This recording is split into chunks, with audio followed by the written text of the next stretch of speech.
नमो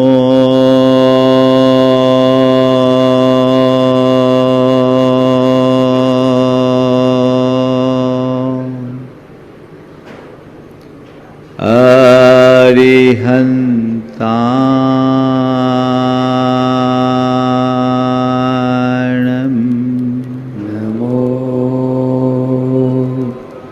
अरिहन्ताणं नमो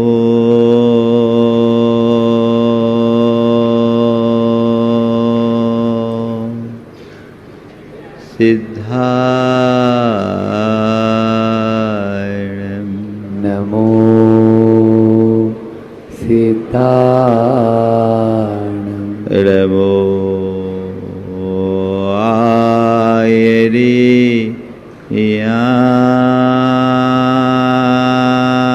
आयरियाणं नमो आयरियाणं नमो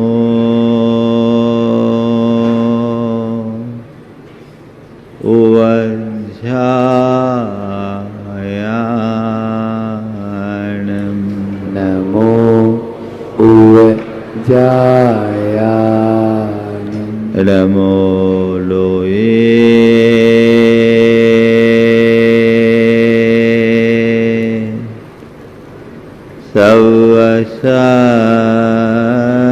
सवसाहुनं नमो लोये सवसाहुनं एसो पंच रमोयारो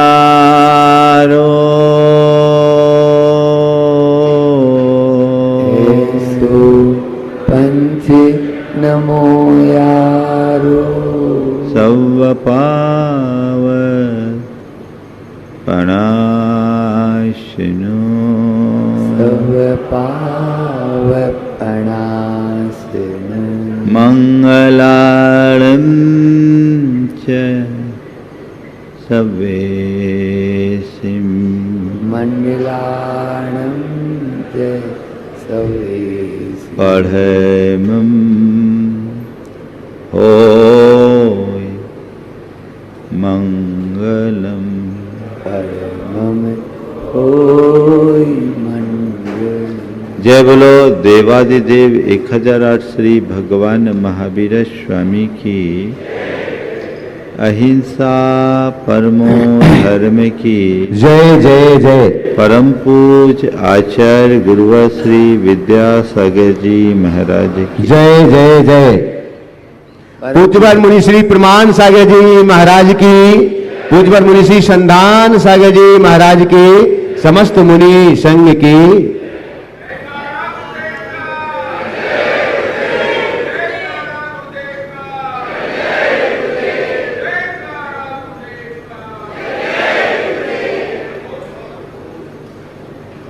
आज बात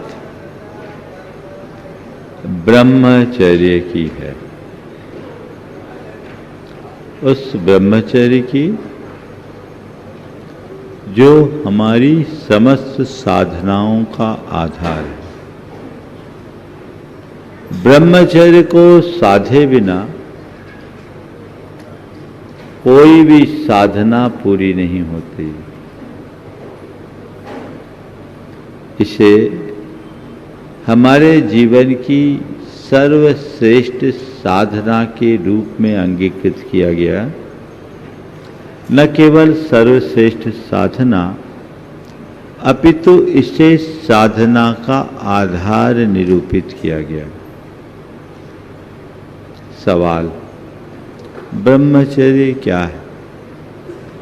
जब कभी भी ब्रह्मचर्य की बात आती है तो हमारा ध्यान केवल यौन संयम पर आकर केंद्रित हो जाता है। यौन संयम ब्रह्मचर्य का एक महत्वपूर्ण अंग है, पर ब्रह्मचर्य का संबंध केवल यौन संयम तक सीमित नहीं है। ब्रह्मचर्य बहुत व्यापक है। ब्रह्म का और चर्य इन दो शब्दों के मेल से ब्रह्मचर्य शब्द बना है। ब्रह्म यानी आत्मा, और आत्मा की उपलब्धि के लिए किए जाने वाले आचरण का नाम ब्रह्मचर्य। अगर दूसरे शब्दों में कहें तो आत्मा के निकट आने का नाम ब्रह्मचर्य।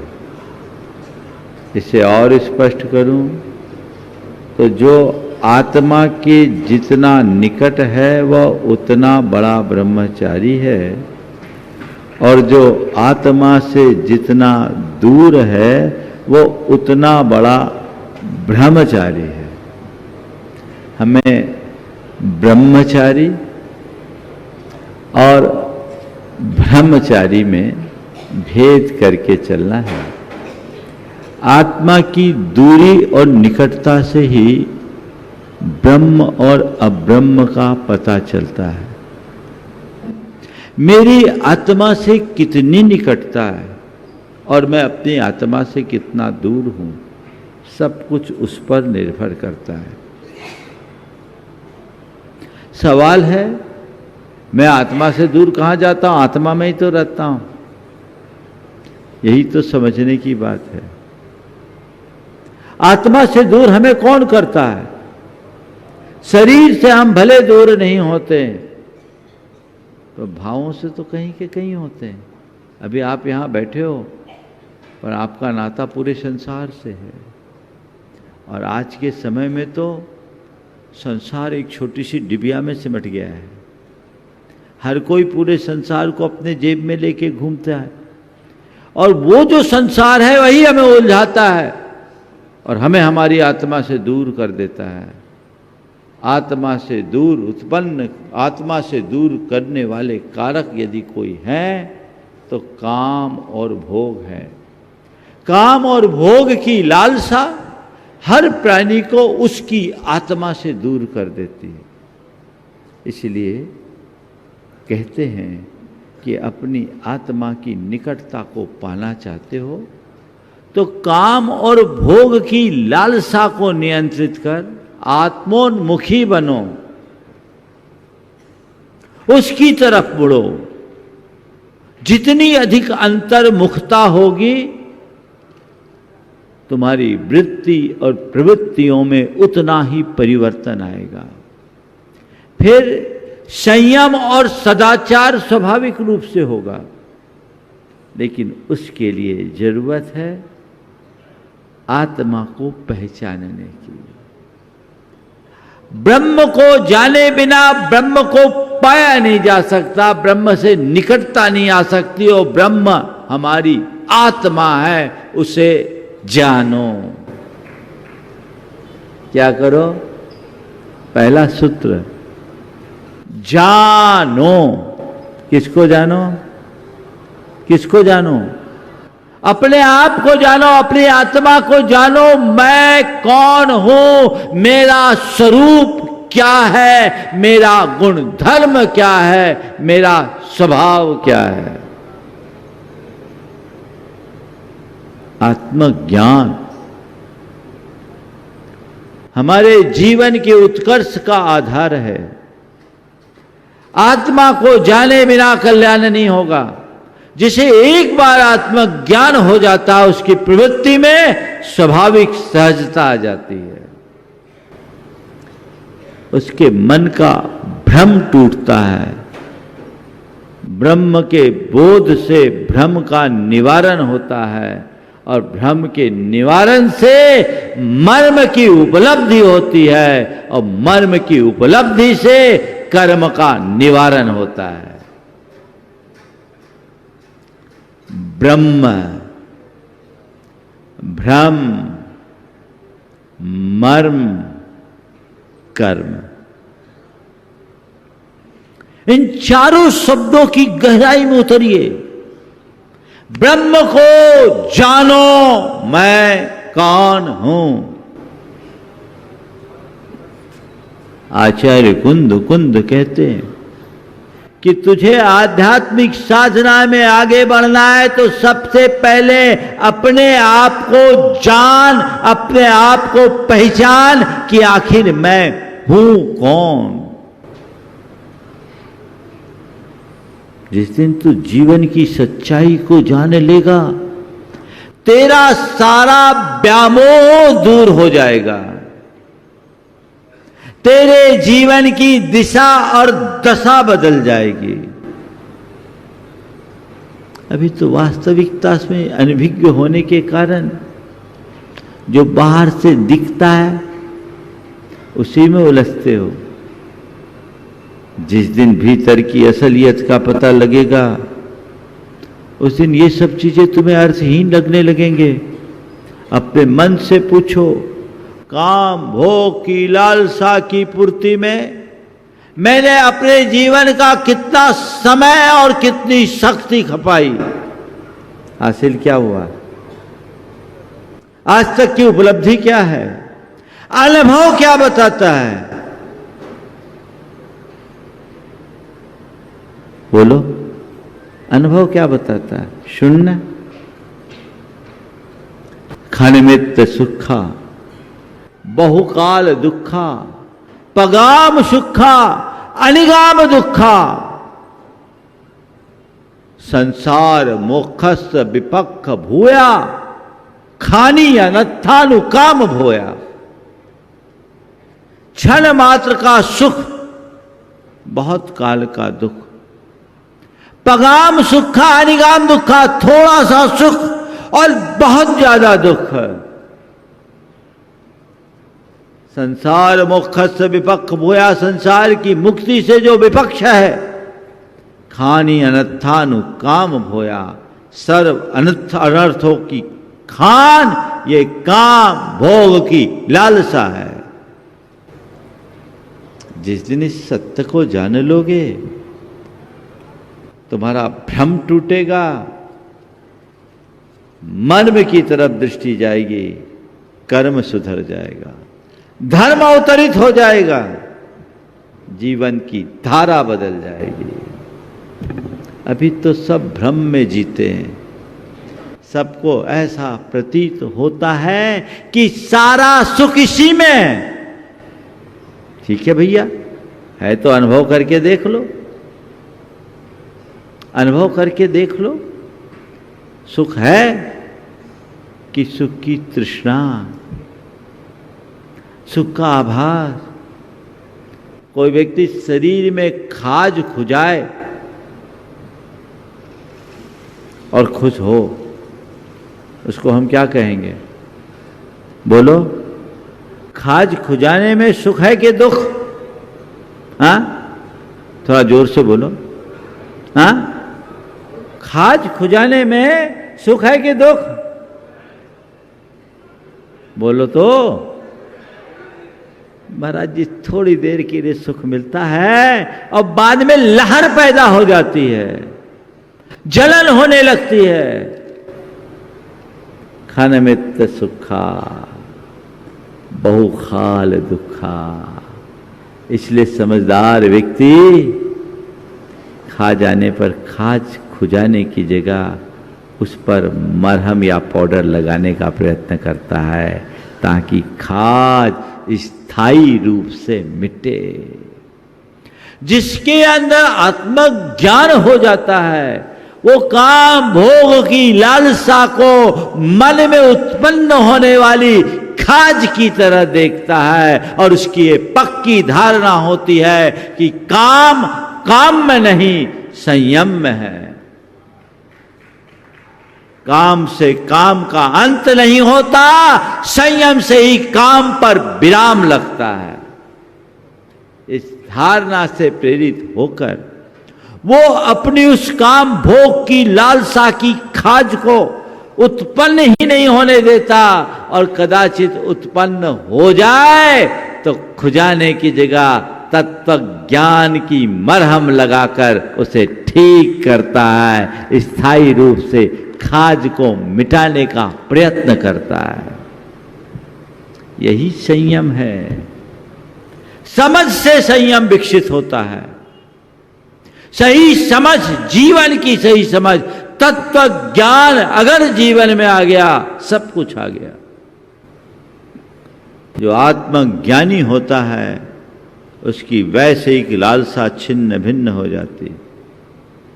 वो कोई भी हो सकता है, उसे फिर बाह्य आकर्षण नहीं दिखते, उसे बाह्य आकर्षण में एक प्रकार की उलझन दिखती है जिससे वो मुक्त होना चाहता है। वो भ्रम में नहीं जीता, सत्य में जीता, ब्रह्म में जीता, यथार्थ में जीता है। इसे पहचानो। अयोध्या प्रसाद गोयली ने एक कहानी लिखी, कहानी ने एक घटना लिखी, ब्रह्मचारिणी गाय का। आज के संदर्भ में वो प्रसंग बहुत उपयोगी दिख रहा है। उन्होंने लिखा, स्वतंत्रता संग्राम के दिनों में जब वो ग्वालियर के जेल में थे तब ये घटना उनके ज्ञान में आई। उसे उन्होंने, उनकी 2-3 किताबें हैं, सबको पढ़ने लायक है। गहरे प्राणी पैठ, कुछ मोती कुछ सीप और जिन खोजा 3 पाइयाँ, भारतीय ज्ञानपीठ से प्रकाशित छोटे छोटे प्रसंग है, पढ़ने लायक है। मैंने बहुत पहले पढ़ी थी। उसमें उन्होंने इस घटना का उल्लेख किया। उन्होंने 2 घटनाएं उसमें लिखी, ब्रह्मचारिणी गाय और पतिव्रता चिड़िया। 2 घटनाएं। देखिए, ब्रह्मचर्य मनुष्य क्या आत्मज्ञान होने पर एक पशु में भी घट जाता है। एक परिवार में एक गाय पलती थी और उसने 5-7 बच्चों को जन्म दे दिया। उसके उपरांत उसे गर्भवती बनाने की चेष्टा की गई। अनेक चेष्टाओं के उपरांत भी वह उसका गर्भाधान नहीं हो पाया। परिवार के लोग भांति भांति के उपाय कर रहे थे। बार बार उसे गर्भवती बनाने की चेष्टा की जा रही थी। एक दिन घर की एक बिटिया को उस गाय ने सपना दिया और सपने में गाय ने कहा कि मैंने ब्रह्मचर्य व्रत धारण कर रखा है, कृपया मुझे अब गर्भवती बनाने का प्रयास न किया जाए। यदि ऐसा किया गया तो मैं कुएं में छलांग लगाकर अपनी जान दे दूंगी। अभी सुनो, बिटिया ने बात पूरे परिवार को बताई। घर के लोगों ने इसे सपना मानकर अनसुना कर दिया। सबने ये कहा कि गाय और ब्रह्मचर्य, आदमी में ब्रह्मचर्य नहीं हो रहा है, गाय काय को ब्रह्मचर्य करे। और फिर उसे सांड के पास ले जाया गया। जैसे ये कृत्य हुआ, गाय ने एक झटके से अपनी रस्सी छुड़ाई और घर के आंगन के कुएं में छलांग लगा दी। वहीं उसका अंत हो गया। कहते उस गाय ने अंत में 2 बछड़ों को जन्म दिया था और दोनों बछड़ों में ऐसा प्रेम कि दोनों लघु शंका भी साथ किया करते थे। ऐसी बात, ऐसे संस्कार। ये ब्रह्मचर्य एक गाय में भी घट सकता है। किसके बल पर? आत्मज्ञान के बल पर। इसलिए आत्मा को जानो, आत्मा को मानो, विकारों को जीतो, ब्रह्मचर्य को जियो। आत्मा के स्तर पर सोचो। ये शरीर है, ये चर्म है, इसमें कोई सार नहीं। अंदर के मर्म को जान लो, अपने गुण धर्म को पहचान लो, कर्म बदल जाएंगे। विषय भोग की तृष्णा और लालसा मनुष्य को एक प्रकार के भ्रम जाल में ही उलझाती है। मोड़ो, आत्मा के स्तर पर जियो। एक गृहस्थ के लिए ब्रह्मचर्य के संदर्भ में ये कहा गया कि एक गृहस्थ अपनी कामना को कम करे, और कामना 2 स्तर की है, केवल एक नहीं, इच्छा काम और रति काम। इच्छा काम और रति काम दोनों। प्राय ब्रह्मचर्य की जब बात होती है लोग रति काम की तरफ अपना ध्यान रखते हैं, लेकिन रति काम के साथ साथ अपनी इच्छा काम, अपने मन की कामनाओं को कम करो। जो आध्यात्मिकता के बल पर ही संभव है। मन की अशुभ इच्छाओं को पूर्णतः नियंत्रित करो और शुभ इच्छाओं को परिष्कृत करने का प्रयत्न करो, तब जीवन आगे बढ़ेगा और तभी आध्यात्मिक अनुभूति हो पाएगी। और रति काम को धीरे धीरे नियंत्रित करे।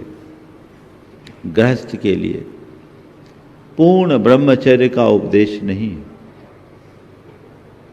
उसे ब्रह्मचर्यानुव्रत धारण करने का उपदेश, यौन सदाचार का पालन करें। ये जैन धर्म की विशेषता है। जैन धर्म गृहस्थ को भी ब्रह्मचारी कहता है। पर ब्रह्मचारी की बात जब सामने आती है तो जो घर गृहस्थी से मुक्त होता है उसे ब्रह्मचारी के रूप में देखा जाता है, लेकिन ये अवधारणा अधूरी है। जो गृहस्थ है वह भी ब्रह्मचारी है। पति पत्नी के आपसी संबंध है, फिर भी वह ब्रह्मचारी है। कब?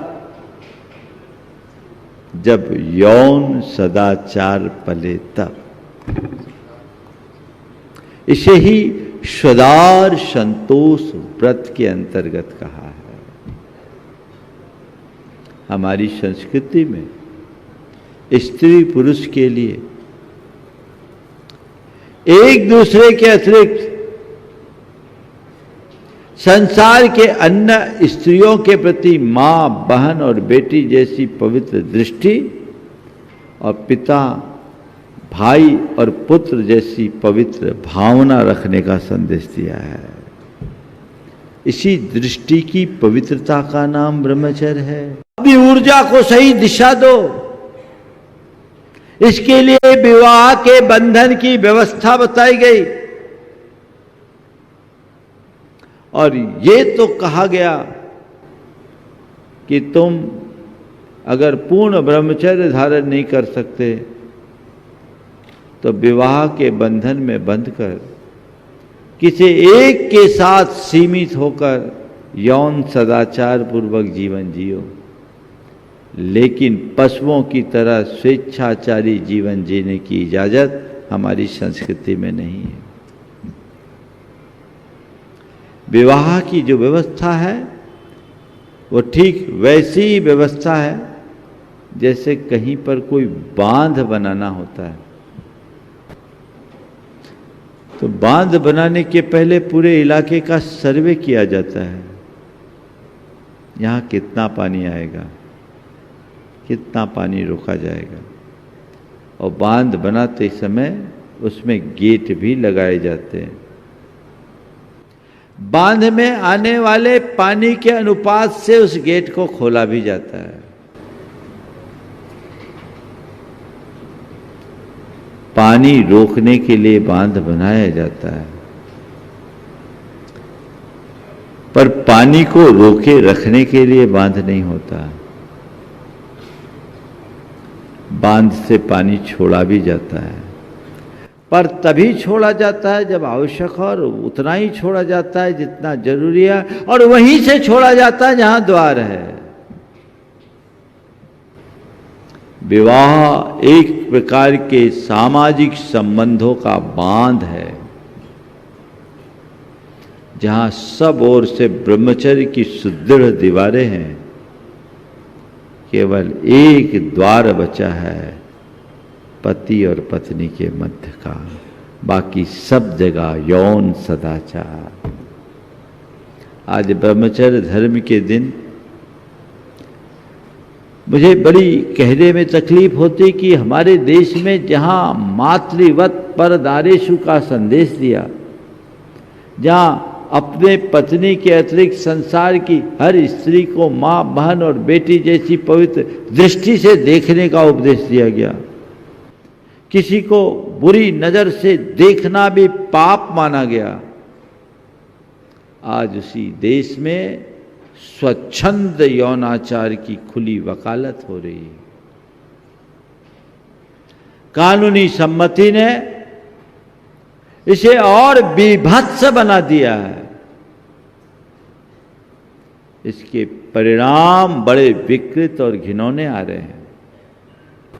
इसका ये कुपरिणाम है कि हमारे समाज का युवा वर्ग, चाहे वो युवक हो या युवती, अपनी शील संबंधी मर्यादा को अब अर्थहीन समझने लगी। उन्मुक्त यौनाचार आज आम होता जा रहा है। रिलेशनशिप को लोगों ने अब एकदम नॉर्मल बातें मानना शुरू कर दी है। लोगों को यह समझ में नहीं आ रहा है कि शील और संयम भी हमारे जीवन का कोई हिस्सा है। विवाह पूर्व और विवाहेतर संबंध अब आम होने लगे हैं। ये बहुत गंभीर चिंतन का विषय है। चिंतन का नहीं, चिंता का विषय है। इस तरह की प्रवृत्तियों ने हमारी पूरी सामाजिक और सांस्कृतिक परंपरा को छिन्न भिन्न कर दिया है। जहां धर्म, अर्थ और काम, इन तीन पुरुषार्थों के मध्य सम्यक संतुलन बनाकर जीने का रास्ता बताया गया, वहां तब कुछ बचा ही नहीं है। कैसे चलेगा धर्म, कैसे बढ़ेगी संस्कृति, कैसे निभेगी परंपरा,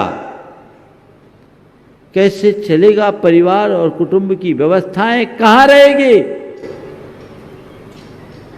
कभी आप सबने इन पर विचार किया? बंधुओं, आज जो समाज की तस्वीर दिखती है बड़ी बीभत्स और घिनौनी है। हो सकता आप लोग इस बात को सुनकर चौंक जाएं, पर मैं आज आपको यथार्थ बताना चाहता हूं जो तस्वीर मेरे सामने उभर कर आई। आज आपके बेटे और बेटियां जो बाहर पढ़ते हैं, 10 में से 9 की स्थितियां खराब होती है। 9 भी मैं शायद ज़्यादा बोल रहा हूं, अगर 10 में से 9.5 बोलूं तो भी कम है। मैं रैंडम पूछता हूं, जब मेरे पास युवक और युवतियां आते हैं, यदि कदाचित पूछ लूं उनसे, मैं ये सवाल पूछता हूं, ये बताओ तुम्हारे साथ पढ़ने में 10 में कितने लोग हैं जो पटरी से उतरे हैं? तो अपने आप को बचा के कहती 9 कहते हैं या कहती हैं, दोनों के साथ। ये बहुत बड़ा भटकाव है। आज समाज में बदलाव आया कि हमारे युवक युवती बहुत उच्च शिक्षा की ओर बढ़ रहे हैं। बदलाव है, वे प्रगतिशील हो रहे हैं। बदलाव है, बदलाव स्वागत योग्य है, लेकिन वे शील संयम सदाचार की मर्यादा से दूर हो रहे हैं। ये भटकाव है जो कतई स्वीकार नहीं होना चाहिए। एडिक्शन, अट्रैक्शन और अफेयर तीनों सबको खा रहे हैं, लील रहे। इसके कारण अब विवाह व्यवस्था खत्म हो रही है। जल्दी लोग विवाह करने को तैयार नहीं हो रहे हैं, और जो विवाह कर रहे हैं 4 दिन में वापस घर लौटने की तैयारी करने लगे हैं। शादी होती नहीं, हम इसके साथ नहीं रह सकते। लड़की हो या लड़का, दोनों तरफ से, और केसेस लड़कियों की साइड से ज्यादा आ रहे। लड़कियां नहीं रहना चाहती, लड़का रखना चाहता है, और लड़का भी इसलिए रखना चाहता है कि एलिमनी कौन दे। कानूनी पेचीदगियां भी ज़्यादा हैं, और दूसरी तरफ से मोटी रकम ऐंठने का भी प्रयत्न होने लगा है। और वो भी ये सोचने लगी है क्या फर्क पड़ता है, दूसरे से कर लेंगे, दूसरा छूट जाएगा, तीसरे से कर लेंगे। यानी अब पति पत्नी भी कपड़े की तरह हो गए, चाहे जैसे जब चाहे जिसको बदल दो। कैसी विडंबना है। जबकि एक स्त्री को ये चीज समझना चाहिए कि परपुरुष का संसर्ग उसके सील का दाग है, वो उसके जीवन में कभी नहीं होना चाहिए। जो इस मर्यादा को जानेगी वो अपने जीवन में कभी दूसरे ऑप्शन पर विचार ही नहीं करेगी। हमारी संस्कृति में दो ही बातें हैं, विवाह या वैराग्य, तीसरा कोई रास्ता नहीं। विवाह करो, निभाओ, न निभे तो वैराग्य का रास्ता है। विरक्ति के मार्ग को अंगीकार करो। विवाह विच्छेद हमारा धर्म नहीं सिखाता। ये जागरूकता होनी चाहिए। आप अपने बच्चों को बाहर भेजते हो, गुरुओं के समक्ष संकल्पित करा करके भेजो और समय समय पर उन पर थोड़ा ध्यान भी दो। और आजकल के बच्चे बहुत होशियार हो गए, माँ बाप को घुमाना जानते हैं, अच्छे से घुमा देते हैं और बहुत तेजी से आप घूम भी जाते हो। थोड़ा सा आप सजग रहें और उनके अंदर ऐसा संस्कार जगाए कि आपको देखने की जरूरत ना हो, वो खुद में सुरक्षित रहे, अच्छे संस्कार हो। कैसे संस्कार होते हैं? एक लड़की, पिता नहीं थे, उच्च शिक्षा के लिए बाहर जाना चाहे, मुझसे कही लड़की बहुत संस्कारित थी, मुझे लगा कि इसे भेज देना चाहिए क्योंकि जहां वो रहती थी छोटा सा गांव था, गार्जियन चाचा थे।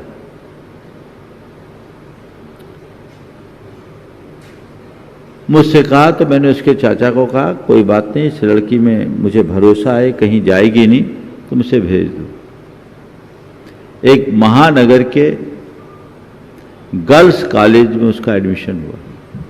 आपको मैं तस्वीर बता रहा हूं। लड़की गई और एक जगह पेइंग गेस्ट बन करके रहने लगी। सब कुछ ठीक चला। संयोग से मेरा चातुर्मास वहीं चल रहा था।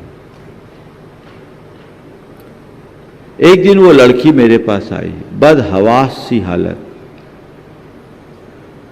मैं देखा तो कुछ पल के लिए मैं भी हैरान रह गया कि इसको क्या हो गया। मैंने पूछा क्या हो गया। उस लड़की ने रोते हुए कहा, महाराज मुझे यहां नहीं रहना, आप चाचा को बोलो कि मुझे घर ले जाए। मैंने बोला क्या हुआ, तुम आज इतनी एबनॉर्मल क्यों? अरे महाराज जी मैंने आपका और चाचा का भरोसा तोड़ दिया, मैंने आपका और चाचा का भरोसा तोड़ दिया। बोले क्या हो गया, तुमने ऐसा कैसे कर दिया? बोले महाराज आपने जो संकल्प दिया था वो टूट गया। क्या हुआ, कैसे हुआ? बोले महाराज मेरी दो फ्रेंड थी, वो मुझे रोज रोज प्रेशर देती थी, ये जीवन एक बार मिला है, एंजॉय करो एंजॉय करो एंजॉय करो। मुझे ड्रिंक करने के लिए बोलती थी, महाराज मैं अवॉइड करते रही अवॉइड करते रही अवॉइड करते रही। लेकिन एक दिन पानी में उनने 4 बूंद बियर मिला दिया, कहा लो पियो, और मैं उनकी बातों में आकर उसे पी तो ली, लेकिन तभी मेरे मन में कचोट आने लगी कि इन नादान लड़कियों के चक्कर में मैंने गुरु का विश्वास तोड़ दिया और पिता से भी पूज्य अपने चाचा का विश्वास तोड़ दिया। मुझे ऐसी जगह नहीं रहना, ऐसों के साथ नहीं रहना। उसके अंदर संस्कार थे, वो लौट आई। मैंने उसे समझाया। वो लड़की ने अपने ग्रेजुएशन को बीच में छोड़ा, घर आ गई। बोले मैं प्राइवेट पढ़ करके एग्जाम देने आऊँगी, मुझे ऐसी पढ़ाई नहीं चाहिए, मुझे कैरियर से बड़ा मेरा कैरेक्टर है। लौट आई। बच्ची अच्छी है, शादी हो गई, सब हो गया, लेकिन उसके संस्कार थे तो बच गई, दूसरी होती तो बह जाती। उस लड़की ने कहा कि महाराज रोज मुझसे कहा जाता था तेरा कोई बॉयफ्रेंड नहीं है, देख मेरे बॉयफ्रेंड में मुझे 50,000 का मोबाइल दिया, मुझे ये टॉप ला करके दिया, मुझे ये करके दिया, वो करके दिया, तरह तरह की बातें। और बोले महाराज ड्रिंक के लिए और रिलेशनशिप के लिए सब प्रेरित करते। सबकी एक मानसिकता हो गई है कि एक बार जीवन मिला, एंजॉय करो एंजॉय करो एंजॉय करो। किस्सा नहीं बता रहा हूं, घटना से आपको वाकिफ करा रहा हूं। यहां बैठी अनेक लड़के और लड़कियों से पूछोगे तो इस तरह की घटनाएं अब आम हो गई। जो थोड़ी सी धार्मिक प्रकृति की है उनको बहन जी बोला जाता है, उनका उपहास किया जाता है, उनका मजाक उड़ाया जाता है, उनको बहुत कठिनाइयां होती है। ऐसे दौर में हम कहां ब्रह्मचर्य की बात करें? बहुत गंभीर है। और इन सब से बचने का एक ही उपाय है, अध्यात्म की शरण। सद्गुरुओं के सानिध्य में आकर के उनकी चेतना को जगाया जाए, उन्हें अपने जीवन के महत्व का पाठ पढ़ाया जाए, जीवन की मर्यादा का बोध कराया जाए और ये समझाया जाए कि काम भोग पर नियंत्रण किस स्तर तक अपेक्षित है। तब कहीं जाकर हम बचाव कर पाएंगे, समाज की भलाई कर पाएंगे, अपनी पीढ़ियों को सुरक्षित रख पाएंगे। चीजें सब तहस नहस हो रही है। ब्रह्मचर्य के दिन मैं आपसे कहता हूं, आत्मज्ञान बच्चे बच्चे के हृदय में होना चाहिए। आप लोगों की एक बड़ी भारी कमी है, जब धर्म की बात की जाती है अभी से इसको इतना ज्ञान देने की क्या जरूरत। आप धार्मिक क्रियाओं को तो फिर भी सिखा देते हैं, आध्यात्मिकता का तो पाठ कोई पढ़ाता ही नहीं, जो हमारे जीवन का मूल तत्व है। अध्यात्म और वैराग प्रत संदेश अगर हम अपने बच्चों में भरने लगे तो उनमें भटकाव की कोई संभावना नहीं होगी। वो आत्मा को जानेंगे, आत्मा को मानेंगे, अपने विकारों को जीतेंगे, तब सही ढंग से जीने में समर्थ हो पाएंगे। अब बच्चे क्या जाने, मां बाप को ही अता पता नहीं। अपने अंदर उतर करके देखो, तुम धार्मिक हो या आध्यात्मिक। धार्मिक होना अच्छी बात है, पर केवल धार्मिक होने में उद्धार नहीं है। आत्मज्ञान के बिना कल्याण असंभव है। वेद विज्ञान तसिद्धा सिद्धा ये किल केचन तस्से अभावतो बद्धा बद्धा ये किल केचन। आज तक जितने भी मुक्त हुए हैं वे सब के सब भेद विज्ञान के बदौलत हुए हैं, और जितने भी बंधे हैं उसी भेद विज्ञान के अभाव में बंधे। अंतरंग में उस भेद विज्ञान को जागृत करो। देह भाव से ऊपर उठ जाओगे, चीजें अपने आप बदल जाएगी। काम भोग की लालसाएं खत्म हो जाएगी। जानो मानो। आप लोग बहुत सारी चीजें जानते पर मानते नहीं है। सबको पता है कि फिजिकल एक्सरसाइज करना जरूरी है, जानते हैं। कई लोग तो जिम भी ज्वाइन कर लेते हैं, फीस भी जमा कर देते हैं, पर जाते नहीं है। क्या हो गया? जान लिया, माने। हाँ, वो तो जिम ज्वाइन करना तो स्टेटस है, हमने जिम ज्वाइन किया है, पर आलस। जान लिए मानेंगे नहीं। एक ने कहा मैं डाइटिंग पर हूं, पर एक जगह गया, मिठाई देखकर मन चल गया। क्या हो गया? यही है ना, यही बदलाव होना चाहिए, क्योंकि ये भटकाव है। भटकाव पर नियंत्रण तभी होगा जब अंदर से आध्यात्मिकता की भावना जागेगी। बदलाव चाहिए, दिशा में परिवर्तन चाहिए। भ्रम तोड़िए, मर्म को पहचानिए, अपने भीतर के ब्रह्म को जानिए, मर्म को पहचानिए, उसके ऊपर दृष्टि रखिए, चर्म के ऊपर दृष्टि नहीं। तब आपका कर्म बदलेगा। मनुष्य की ऐसी कोई दुर्बलता नहीं है जिसे साधा न जा सके। सब कुछ सध सकता है, बशर्ते वैसी दृष्टि हो। एक बार एक युवक ने मुझसे पूछा, 20 साल पहले की बात, महाराज जी आपके इर्द गिर्द इतनी महिलाएं युवतियां रहती है, आपके मन में विकार नहीं आता? हो सकता है आप लोगों के मन में भी ये सवाल आया। उसने पूछ लिया, बोले महाराज आप इतने लोगों के मध्य रहते हैं, महिलाएं रहती, युवतियां रहती है, उनके बीच रहते हुए आपके मन में कोई विकार नहीं आता। मैंने उससे सवाल किया, ये बता, जब तू अपनी माँ और अथवा बहन के सामने रहता है तेरे मन में कोई विकार आता है क्या? जब तू अपने माँ या बहन के सामने रहता है तेरे मन में कोई विकार आता है क्या? बोले महाराज उस समय तो वैसे दृष्टि ही नहीं रहती। तब मैंने कहा बस यही अंतर है तुम में और हम में, तुम्हारी कोई एक माँ बहन है, मुझे हर स्त्री में माँ और बहन दिखती है। तुम्हें स्त्री दिखती है, हमें माँ और बहन दिखती है, बस यही दृष्टि की पवित्रता तो आ जाए, जीवन बदल जाएगा। तो संस्कृति बदल गई। हमारे यहाँ किसी महिला को माँ बोलने की परंपरा रही, माता बोलने की परंपरा रही, स्त्री को और अगर वयस्क है तो उसको दीदी बोलने की परंपरा रही। अब तो सब हट गया, मिस और मैडम हो गई, मैम आ गई। ये कौन सा कल्चर है बोलो? आप किसी स्त्री को दीदी बोलते हो या किसी पुरुष को भैया बोलते हो उस भावना में, और मैम और मिस्टर बोलते हो उस भावना में, क्या एक रूपता है? ये पश्चिमी जीवन मूल्य का विकृत परिणाम है। यौन सदाचार कहां पलेगा?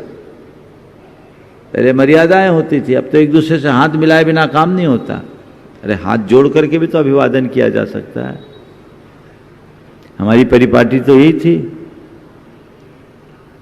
हमने अपनी मौलिकता को खोया, संस्कृति से विमुख हुए, उसका कुपरिणाम आज सामने है। ब्रह्मचर्य की बातें भले बड़ी हो जाए, लेकिन कर्म तो लोगों के बड़े खराब होते जा रहे हैं। यौन सदाचार का संकल्प लीजिए। जितने लोग यहां बैठे हैं, हर उम्र के लोगों से मैं कह रहा हूं, बच्चे बूढ़े सब बराबर है। एक बार एक 80 साल के सज्जन ने बड़ी आत्मग्लानि के साथ मुझसे कहा, महाराज क्या बताऊं, भगवान के दर्शन करते करते भी कोई युवती दिख जाए तो मन डोल जाता है, उपाय बताओ। 80 साल का व्यक्ति, उसने ईमानदारी से कहा। और बंधुओं, अगर मन न बदला तो उम्र भले ढल जाए, लालसा तो जवान ही बनी रहती है। उस लालसा को केवल अध्यात्म के बल पर बदला जा सकता है। आध्यात्मिक सोच और वैराग्यपूर्ण भावना ही तुम्हारे जीवन को नियंत्रित और संतुलित बनाएगी, नहीं तो मन पल में बहक जाएगा। अब बहकने के बाद तो भटकना है। कैसे संभलोगे, कैसे संभालोगे? अच्छे अच्छे लोग पूरे जीवन को बर्बाद कर देते हैं एक पल के सुख के पीछे। संकल्प लीजिए, दृढ़ संकल्प, भद्र संकल्प। जो अविवाहित है वो ये संकल्प ले कि मैं विवाह पूर्व कोई संबंध नहीं बनाऊंगा, और विवाहेतर का तो कोई सवाल ही नहीं। और जो विवाहित है वे संकल्प ले कि मैं यौन सदाचार का पालन करूंगा, विवाहेतर कोई संबंध किसी से नहीं रखूंगा। तब आपके अंदर ब्रह्मचर्य की शुरुआत होगी। ये शुरुआत है, इससे आगे बढ़ोगे तो और उत्तरोत्तर बढ़ते जाओगे। चरण दन चरण व्यक्ति को आगे बढ़ना चाहिए। इसी के साथ एक चीज और आज के संदर्भ में जोड़ना जरूरी है, वह है गर्भपात से बचने का।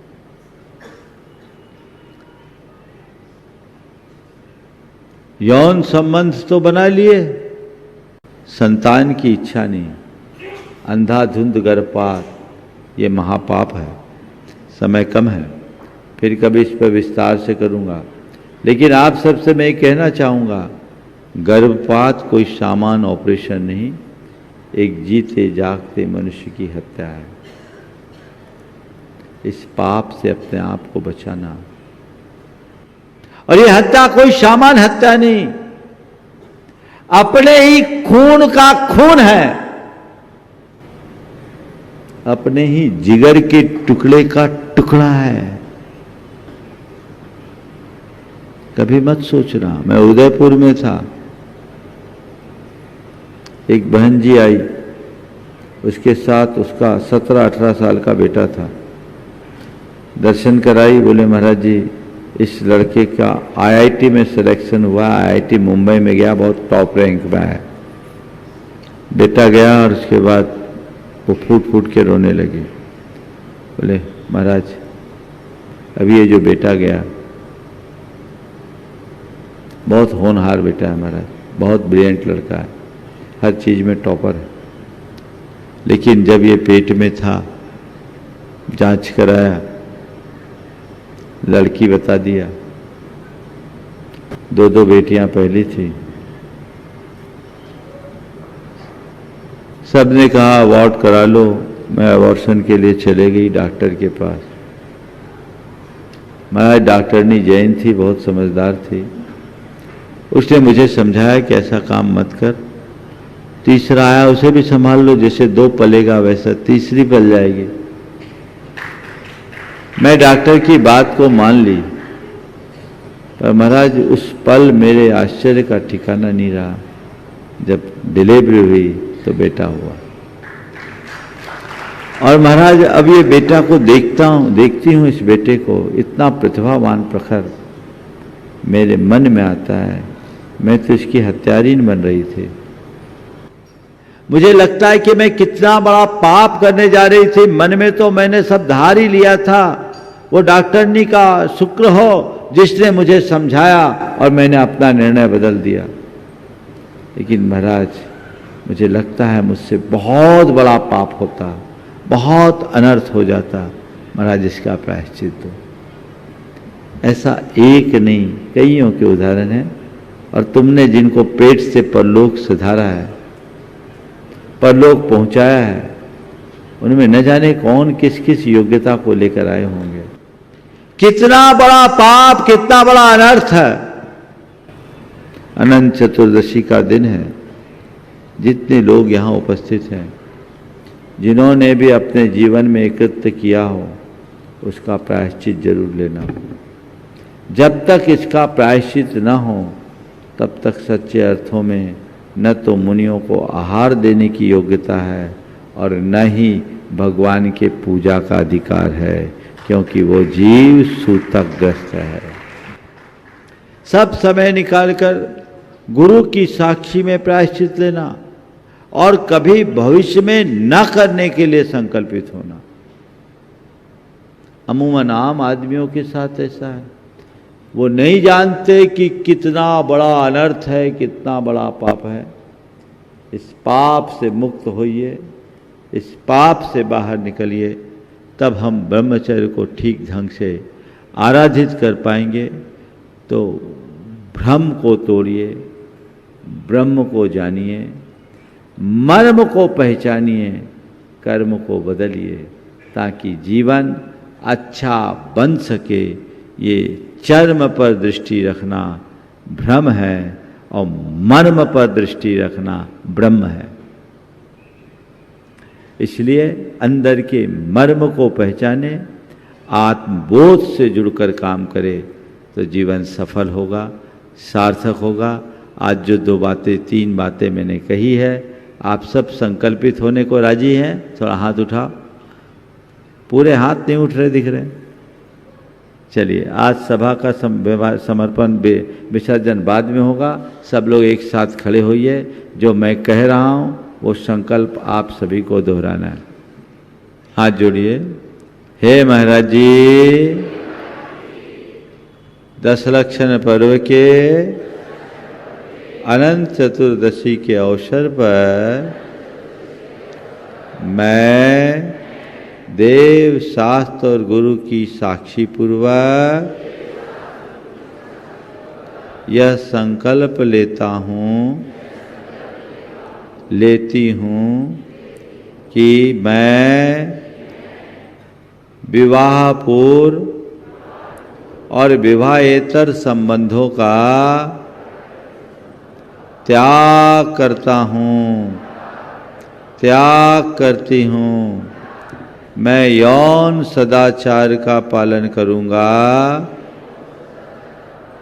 मैं यौन सदाचार का पालन करूंगी। जीवन में गर्भपात जैसा कुकृत्य कभी नहीं करूंगी, कभी नहीं कराऊंगा और न ही किसी को करने की सलाह दूंगा और न ही उनका सहयोग करूंगा। मंगल भावना एक साथ। मंगल मंगल होय जगत में सब मंगल में होय। मंगल मंगल होय जगत में सब मंगल में हो। इस धरती के हर प्राणी का मन मंगल में होय।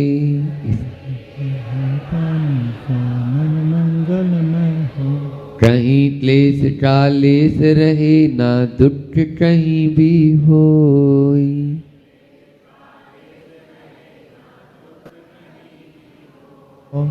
मन में चिंता भय न सतावे रोग सोच नहीं होय।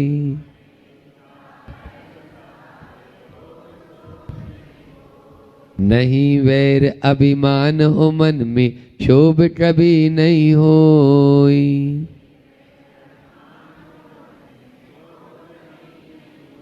मैत्री प्रेम का भाव रहे नित मन मंगल में होय। मैत्री प्रेम का भाव रहे नित मन मंगल में होय। मंगल मंगल होय जगत में सब मंगल में होय। मंगल मंगल होय जगत में सब मंगल में होय। इस धरती के हर प्राणी का मन मंगल में होय। इस धरती के हर प्राणी का मन मंगल में होय। मन का सब संताप मिटे अरु अंतर उज्ज्वल होय। मन का सब संताप मिटे और अंतर उज्ज्वल होय। राग द्वेष और मोह मिट जाए आत्म निर्मल होय। राग देश और मोह मिट जाए आत्म निर्मल होय। प्रभु का मंगल गान करे सब पापों का क्षय होय। प्रभु का मंगल गान करे सब पापों का क्षय होय। इस जग के हर प्राणी का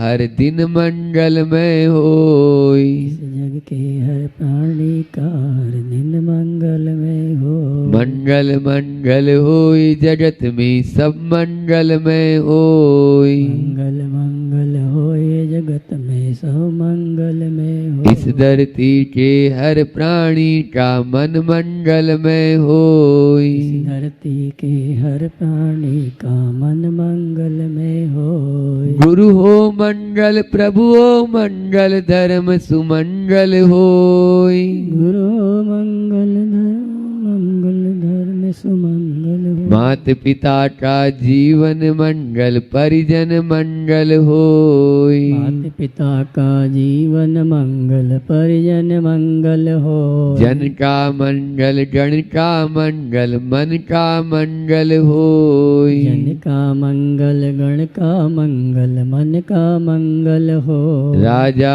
प्रजा सभी का मंगल धरा धर्म में होय। राजा प्रजा सभी का मंगल धरा धर्म में होय। मंगल मंगल होय जगत में सब मंगलमय होय। मंगल मंगल होय जगत में सब मंगलमय होय। इस धरती के हर प्राणी का मन मंगलमय होय। इस धरती के हर प्राणी का मन मंगलमय होय। मंगलमय हो प्रात हमारा रात सुमंगल होय। मंगल में हो प्रातः हमारा रात सुमंगल हो।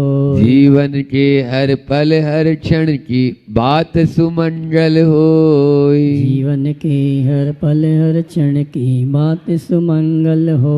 घर घर में मंगल छा जावे जन जन मंगल होय। घर घर में मंगल चा जावे जन जन मंगल होय। इस धरती का कण कण पावन ओ मंगल में होय। इस धरती का कण कण पावन ओ मंगल में होय। मंगल मंगल होय जगत में सब मंगल में होय। मंगल मंगल होय जगत में सब मंगल में होय। इस धरती के हर प्राणी का मन मंगल में होय। इस धरती के हर प्राणी का मन मंगल में होय। सब जग में मंगल बड़े सब जग में मंगल बड़े टले अमंगल भाव। टले अमंगल भाव है प्रमाण की भावना हे